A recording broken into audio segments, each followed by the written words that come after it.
Greetings, fellow oculators. Dave Drawing here with another video for you. Tonight we're going to talk about something I've been getting some requests for and a lot of questions about, and that is what all do I use on my Oculus Quest 2 rig. I have quite a few accessories, things that I use all the time, things that I use some of the time, and anytime I put a picture up of my rig, I get some comments. Most of them are positive comments. Not all of them. I like it, but about 4 months ago, when I started into this YouTube thing, I made a video called The Perfect Rig with what I then considered to be the perfect rig. And now, 4 months later, it has evolved somewhat, and it has kind of turned into this. So, with that in mind, I'm going to give you a little tour of what today is considered the perfect rig. All right. So we have, of course, the venerable Oculus Quest 2 as our headset. Inside the headset, we have a set of Reloptics prescription lenses. I wear glasses. My wife wears glasses. And after a lot of research and a lot of shopping around, we decided that Reloptics had the best product, the best service, best price, the best everything, really. And we are a little biased because that's what we use. But like I said, I did look around quite a bit, and there are lots of prescription lenses on the market, but they're the ones that I use and recommend. Working our way from there, the first thing a lot of people do with their VR headset is replace the original strap. Now, I used to be a great proponent of the Halo style strap, which is available from a lot of different manufacturers. And what I finally settled on is this one, which is the Bobo VR M2 Halo style strap. It seems to me to be a little bit better than some of the others. All of them are great. I can't say anything bad about any of the Halo straps that I've tried. My wife still uses one, and I just like the M2 and some of the things that can be used with it.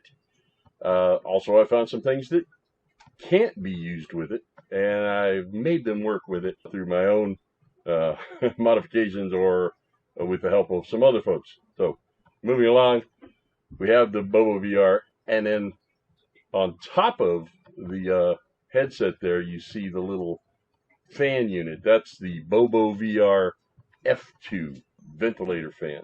Now, that's good if you have a problem with lenses fogging up. A lot of people do. Some people mistake that for a cooling fan. It's not really a cooling fan. It's just an air circulation fan. It doesn't move great volumes of air because if you had a fan blowing over your eyes that much, it would tend to dry your eyes out or make your eyes water, or both. So anyway, you don't really want to have much air movement. It would be nice to have a cooling unit, but the F2 is an air circulating unit, and it is very effective at preventing the fogging of the lenses. You're still going to sweat, but your lenses just won't fog up. So the F2 fan comes with its own facial interface that you have to use the plastic bracket that comes with it, because the way it attaches, it has two little holes in it that the fan actually clips down in that hold it in place, and also let the air flow through the interface, and that's what keeps your headset from fogging up. So you have to use that frame. Now, I will tell you that frame does work with the glasses spacer that came with the Quest 2. I've tried it, and it does work. I don't need it because of my Reloptics lenses, but if you wear glasses or if you just need extra space in there, you can use the F2's interface with the glasses spacer. Also, as with all of the facial interfaces, the one that comes with the F2, it's removable from the plastic frame. In other words, it's all just Velcroed on, so you can just tear that one off. And if you have another one that you really like, you can replace it with a different one. I have a facial interface from VR Cover. It's actually the original one that Oculus was sending out, and people wanted replacements for the original foam covers. So I got one of those, and I really like the pad that came with that. So I took the pad off of the VR cover, put it on the F2 interface frame, and now I got the best of both worlds. So I got the pad I like, the frame to let the F2 fan be installed, so it's good to go. A lot of the accessories that I use are already featured in videos here on my channel, and you're of course welcome to go take a look at them for more detailed information about any of them. And of course I welcome any questions anyone has about any of the things if I might miss something during this video. So moving on, you'll see a rear pad that's not an original part of the M2. It's a very comfortable strap all by itself, but I also found this it's a pad. It's just a larger, it's kind of like an oval that goes on the back, distributes some of the pressure of holding the thing on your head. So if you tighten your strap down more, I found that if you have a larger pad on the back, obviously it's going to be a little more comfortable, and it's going to be less likely to want to move around and ride up like some of them will do. Now that pad is made by Bezwin, and also there'll be links to everything we talk about here in the description of the video. Some people put a battery on the back of their headset because they want extra playtime. My first inclination was to put a counterweight on the back, because I found that no matter what kind of strap I used, I always felt the weight of that headset. But that headset weighs 1.2 pounds, and that's what you got hanging off of your face. So it just seemed logical to me to have some weight on the back. That weight can come in the form of a battery. Now you can put anything back there for weight. In fact, when I was researching batteries, I used a water bottle, putting different amounts of water in it, so that I found what I thought would be a good weight to counterbalance and everything. Some people think adding even more weight to the headset is going to make your neck hurt. It's going to give you headaches and so on. But I have found, and so is my wife, who is a lot smarter person than I am, that it actually feels less heavy because of the balance. And the only way I can explain that is if you ever had a big bucket, like a 5-gallon bucket, and you're carrying it in one hand, it's really hard because you got all that weight on one side. But if you get a second 5-gallon bucket, you carry both of them, it's actually easier to carry. You're carrying twice as much weight, but it's easier than carrying just one. So if you look at it that way, battery on the back, headset on the front, makes for good balance. So it actually feels more weightless because of that. So the only way to find out is to try it yourself. If you don't already have something back there, believe me, when you try it, you'll like it. And if you ever take it off, you'll be like, oh man, what happened? This thing's so heavy now. So I like to put a battery on the back. The battery that I chose is made by a company called Romos. It is a 30,000 milliamp hour battery. Now that's a massive amount of power. It's more than some people need, but I will tell you that thing will run this headset for days. And of course someone always says, well, you're not going to play for 24 hours. That's not what I mean when I say to run it for days. If you play for 4, 5, 6 hours a day, this battery pack will keep this thing running for 3 or 4 days before you have to recharge it. So it's not a problem to charge your rig every time you take it off. Some people don't play that long and don't worry about it, but I like it. It's also the perfect weight. It weighs 1.4 pounds. Again, that's a big old brick on the back of your head, but it works for me, and it works for a lot of other people who have tried it and found it to be a good thing. So the way we mount this battery pack, our friend at TYCO Tech, that's an Etsy store, his name is Ty Hurd. He does 3D printing of all kinds of accessories for VR, and he makes a custom-made battery mount that's perfect for virtually any size battery. The battery I use, Ty was kind enough to make me a custom size, because my battery is slightly thicker than the maximum size for his stock battery mount, but he made me a larger one. In fact, now if you decided to get a battery I use, when you order from Ty, you just tell him you want the Dave Drawing Special, and he already has the template for it, so he can make that for you, no problem, and no extra charge. So that's a good thing. It comes in all different kinds of colors. Obviously, I keep my rig all white because it's the Stormtrooper special. Yeah, so I keep all the accessories I can white. If it's on my rig and it's black, it's because I couldn't find a white one. So that's just my preference. So anyway, the Taiko Tech battery mount comes with black Velcro, whatever color you get it in, and he has like 12 different colors you can get it printed in. I wanted white for mine, so I had to buy some aftermarket white Velcro, and it's on the list of links. If you are a stickler for white or whatever other color, if you just want things to match, you can find Velcro in a lot of different colors.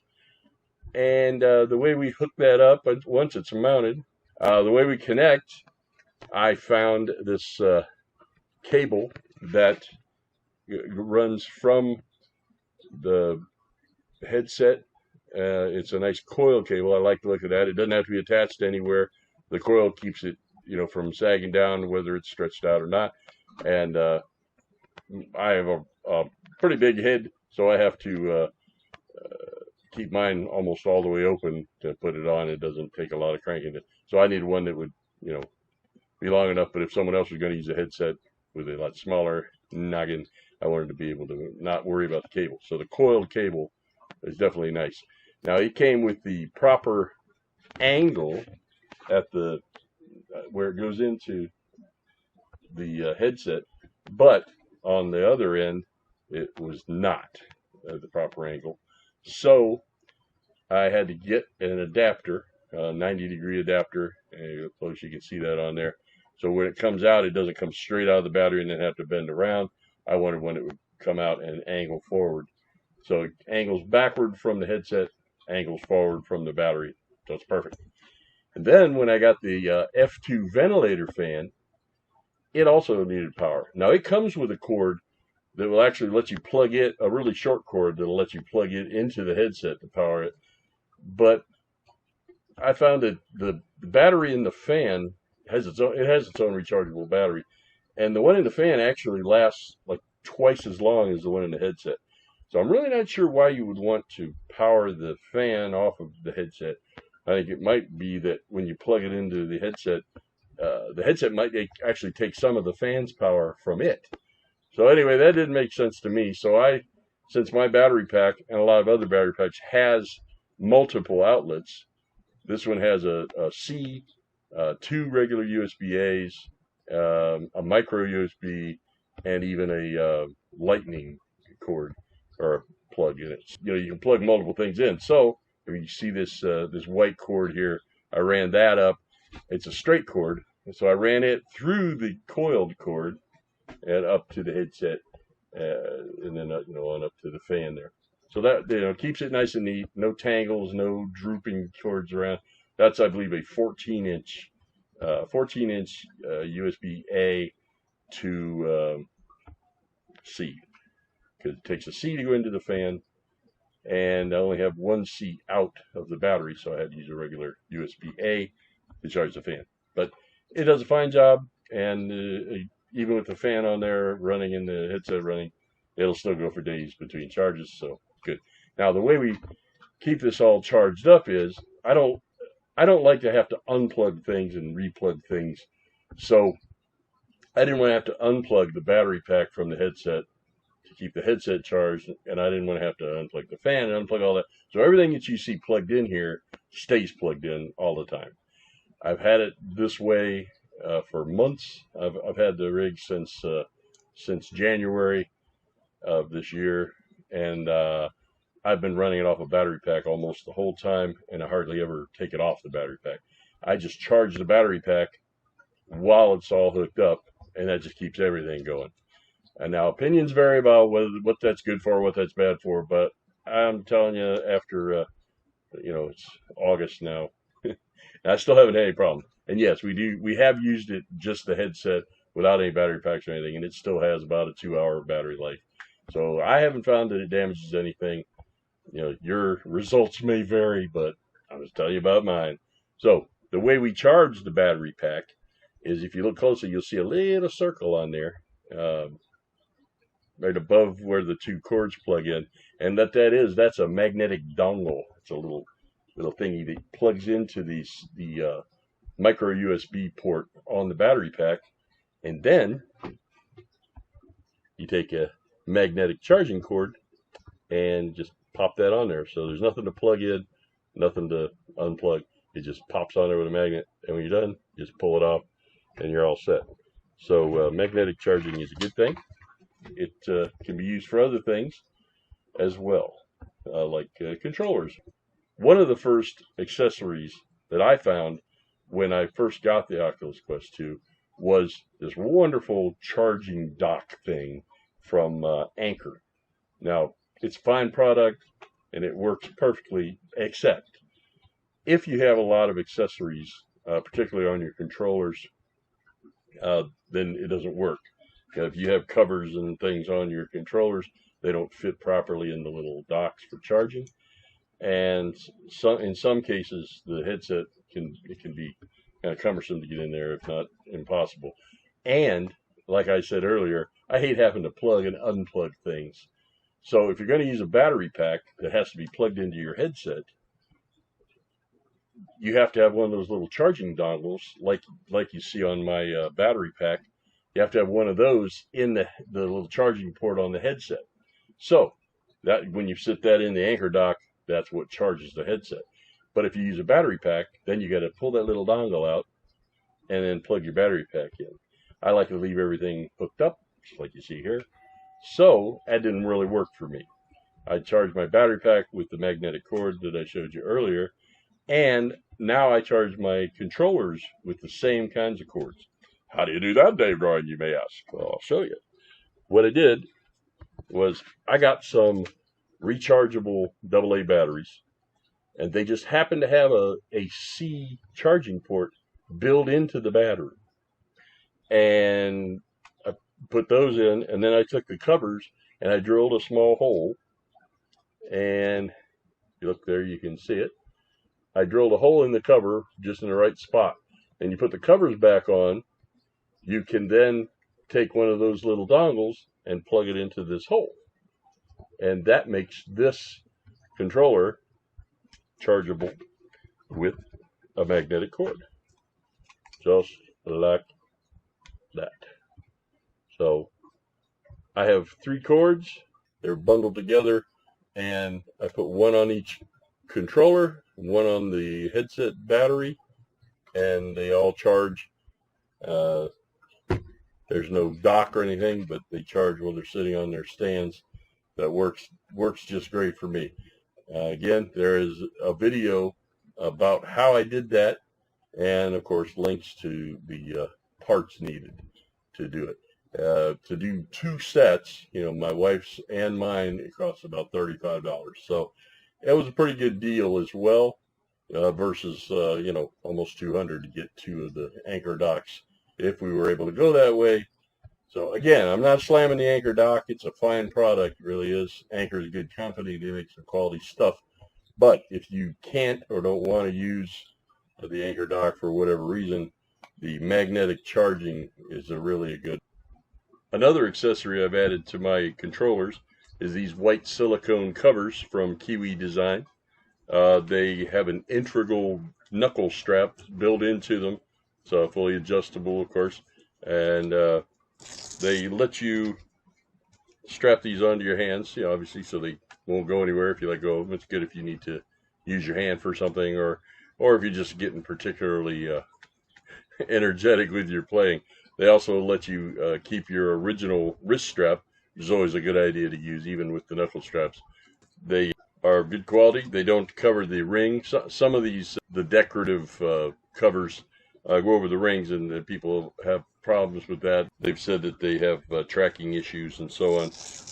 Now, they don't all do that. I've got a couple of different sets that have openings around the ring that let the signal go through.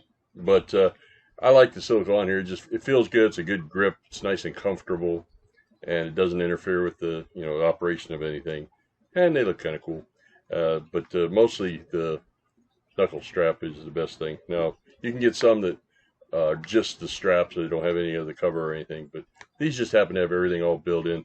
And one thing I really like about them is not all of them do this, but there's even a little R and L on them. So when you pick them up, we've all had that moment of confusion where you grab the wrong one and it takes you a second to get them in the right hands or whatever. But I like these. They are even marked right and left. So it's just another little feature about the KIWI brand that I like. That's about everything I use for the controllers day to day, not counting some other things that I use on them for specific games or specific kinds of games.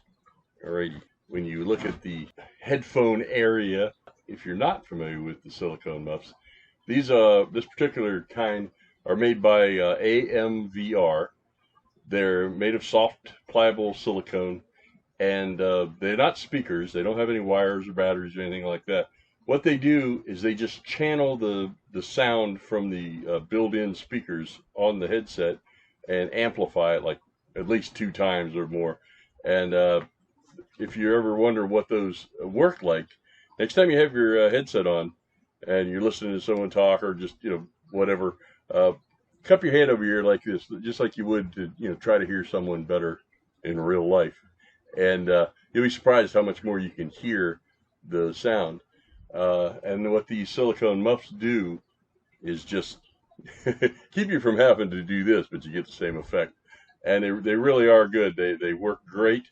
I always use them on mine because I found when I was in like a social kind of a app like AltSpace VR, for example, I'd be talking to people and I'd spend a lot of the time with one of my hands up here trying to hear what they're saying, and that's no fun. So when I saw these silicone guys, I said, yeah, that's for me. So I got them. One thing you got to know about this particular one, the AMVR brand, is they're actually not made to work with the Halo style straps. And they'll even say on the ad they're not for Halo. But I'm here to tell you that they will in fact work. You just need a little bit of a modification. And again, there's a video on my channel on how to do that. So you can figure it out. All it takes is a pair of scissors and about 10 minutes of work. But you can make it. If you have a original Halo style strap, then the opening you have to make is in one spot. But you get the M2 strap like I have, you'll find that it has to be in yet another spot. That's why if you look in front of the muff there, or actually on the edge of the muff, you'll see that there's a little white square, and that white square is actually covering the hole that I have to have when I use the original Halo strap. So it's got modifications for Halo and the M2. But it can be done. And most of the things people say won't work with this kind of headset or whatever. There's usually a way around it if you just figure it out, or let somebody else figure it out. Okay. Now, some people, when they see a picture like this, they want to know what the Oculus is actually on. That is a VR stand from KIWI Design. It's a really nice stand. It's very sturdy. It comes broken down in pieces. It's super easy to assemble with no tools. You hardly even need instructions for it. It's pretty simple to put together, but it's very sturdy and does a good job with supporting everything. It's good for displaying your rig, so people can appreciate all the accessories and work you've put into it and all the money you've spent on it. So, but what I have to say is the Quest does fit on it perfectly, but because of the extra large battery pack that I use and the battery mount that I use from TYCO Tech, it makes the battery stand off a little bit further. That way you can access the knob on the back for adjusting or for tightening down. It makes it a little bit extra heavy on the back. In other words, they weren't counting on the weight of that battery when they designed this thing. Like I said, it's very sturdy. It's very well made. But if you put the rig just like you see on there, it will want to tip backwards a little bit. But to battle that, I found that if I turn the thing around, literally backwards, in fact, what you see in the picture, that's the KIWI stand backwards. The hooks that hold the controllers in, on the stand are actually, you can rotate them 180 degrees front to back. So it's almost like they thought of that. So I just rotate those around backwards so that the controllers are on the proper side, same side as the headset, and it looks perfectly normal. If you saw it, and no one told you it was backwards, you never know. It doesn't look like it's backwards; it just sits on there a different way. So it's very versatile. It can be used forwards or backwards for whatever configuration, whatever accessories you hang on that thing. That stand is really good. Now, Taiko, ones that make the battery mount, they also make a really nice stand. It's similar in design, but it's not exactly the same. It looks really good, and it has some nice features as well. What I really like is the little Oculus logo that's on there, and that's not painted or printed on there. That's an actual separate 3D printed inlay that they actually put in there. So I mean, it looks really nice, really custom made, and just for the Oculus. And that's a real nice stand too. And I'm glad that we found both of these because my wife, as I said, also has her own rig. So hers lives on the Taiko stand, and mine lives on the KIWI stand. And I'm just trying to go over all the accessories and things, not necessarily things that stay on the rig all the time. But I've been known to use these gun control covers. Again, a fairly controversial accessory. Some people don't understand why you would want to use these. Some people do. But there is a video here on my channel. And if you are curious about gun controllers at all, just check it out. It's kind of a fun video. And I love these things. I think it definitely adds something to the game. Yes, I know you can't see them when you're playing, but that's not really the point. So watch the video, and you'll see why I like gun controllers. And I keep a set of those around. And if that wasn't silly enough for you, I'll break out the Beat Saber controller handles. And he's like, oh, Dave Drawing, please tell me it's not so. You don't really use those things. Yes, I do. I like these things. I like them a lot. The only reason I don't keep them on my controllers is because I have to swap out different accessories and things like the guns and so on. But these things, I really like them. They're good not only for playing games like Beat Saber where you're swinging swords or whatever. I like them because when I'm playing like a flying game like World War I Fighters, I leave these things on because it's one of the only games that I play sitting down because you're flying a plane, So I play it sitting down, and controller goes up here, and I just rest these on my knees, and it's because you got two sticks in there, the fighter planes. So when you're flying, instead of holding it in the air while in the game, you're holding two sticks in your hands. This I think makes it feel a little more realistic and a little more stable because you rest these on your knees, and it's a little more like flying. So I like them for that. They're great if you use it for golfing, for ping pong, for tennis, anything where you're swinging your controllers more than rather than using all the controls. But when these are on, the controls are all fully accessible and good to go. So they can stay on. They're not heavy. They don't interfere with anything. And when I'm not using any other accessories, for my controllers, I usually do leave these on. Okay. Now, if that wasn't silly enough for you, I'll show you these. What are those, Dave Drawing? Well, those are Beat Saber Sabers. And yeah, they look silly. They're just plastic sabers. But when I play Beat Saber, I like these. And my wife wants me to get her a set of them because she really liked it. Again, there's a video about these on my channel. And if you want to see the silliness, you can go watch us play with these. But we're sold on these. I think it's great. In fact, I've been known to play with these handles and the sabers on. So I think it's great because it's a little more realistic. If you're playing a game where you're swinging a saber, I've had people say, "But won't those run into each other?" Well, of course they'd run into each other. To me, that's the idea. If you had a real saber in your hand, you wouldn't be able to cross it. You wouldn't be able to go through your own arm or whatever. If you would feel it if you hit it. And yeah, if it's a lightsaber, that could be a real Darth Vader moment there. So I like these. They're fun. Get my headset up here, let you have a look at it. There's a lot going on here, and I'm just going to put it on so you can see what it looks like being used. Always use your protective cover.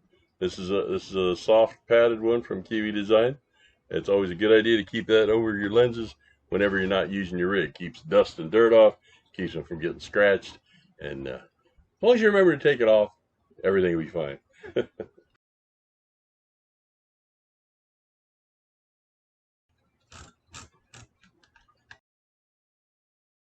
Okay, this is what she looks like when it's on. It's very comfortable. It does not feel heavy. It looks heavy, but it doesn't feel heavy.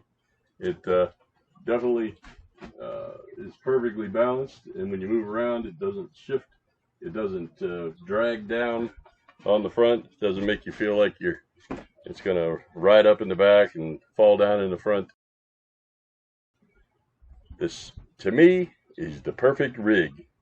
So any or all of these accessories, almost all of them are available from Amazon. The ones that are not, they'll have the link to the specific site where you can get them. And that's it is for this demonstration.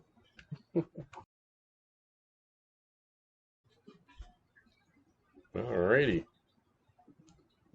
If you have any kind of questions about any of the stuff you've seen or any stuff that you haven't seen and you just want to know about, feel free to leave me questions in the comments. And if I don't know the answer, I'll find out. Okay. So that's really about it. Thanks for sitting through all this, if you're still here. And as always, if you got something out of my video, if you liked it, hated it, hit the subscribe button, because it would really help me out. I'm trying to grow my channel so I can keep bringing you some quality content. Hit the like button, leave me a comment, tell me you loved it, tell me you hated it, whatever you got, I can take it. Alrighty then, this is Dave Drawing. I'm going to be signing off now, and we'll see you in the next video. A bippity, a boppity. Boop.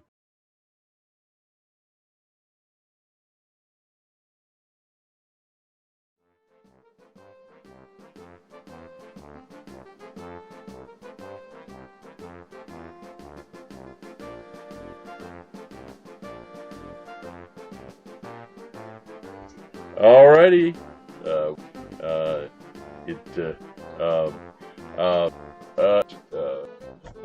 Then it definitely helps in that regard. Now, a lot of the products now, the stress, whatever you want to call it. Let's see, what else we got?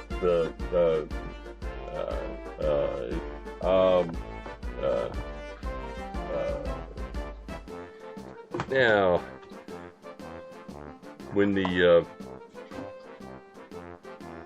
thing I want to talk about is when you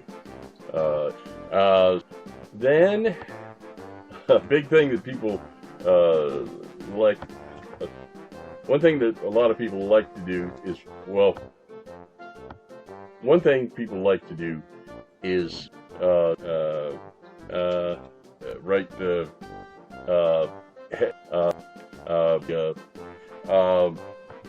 just don't want to be mistaken for, I just don't want it to be mistaken for a cooling fan, because it's not. What else we got?